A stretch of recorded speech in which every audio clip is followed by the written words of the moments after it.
into the entrepreneurship world, and I just want to understand, how can you attract investors through email? First of all, I would say go to people that you know, right? You worked at some well-known companies, all your bosses owe you money. Wasn't there a few times where they asked you to do something pretty nuts over a weekend? You did it. And then who got the bonus for that?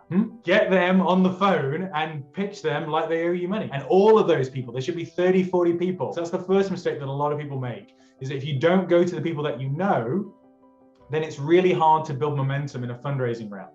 The other advantage of doing that is that those people that you know who write those checks will have a big network of other investors. And it's a really, really warm introduction. Once you have that momentum, then you can send cold emails to people if you need to. But I would say always try to get the introduction first. Try with at least 3 people, even 1 or 2 hops is fine. And then if you can't get that, then email them cold with something personalized, usually referencing something from their content or from their previous investments. Tell them why they should give you a meeting and how you're going to make them $1 billion with your cool app. One paragraph intro, should we add that into our slide deck? I would only put that in emails. When you do an email or intro request, it usually says like, "Hi Ash, if possible, I'd love an intro to Sequoia Capital. I saw their investments in X or Y and I'd love to see if we're a fit for them." There's a little bit more information about us in the paragraph below. And then team, traction, vision. So usually start off with one-liner, then team, because we're at the seed stage, traction, and then your ultimate vision. That's all you need really. And that in most cases will be enough, in about 60, 70% of cases, to get you the introduction, especially if it indicates good traction.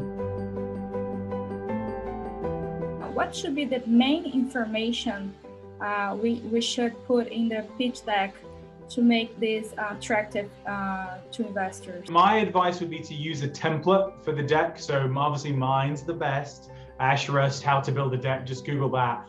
There are many other templates out there. I won't be offended if you use someone else's, but I would say using someone else's template that fits with the way you're thinking about the business is helpful, because it's in a form that's most likely to be digestible to an investor. If you spit out the story in your idea of that format, it's not necessarily the same kind of thing that I'm used to consuming. And that's the advantage of doing the templates.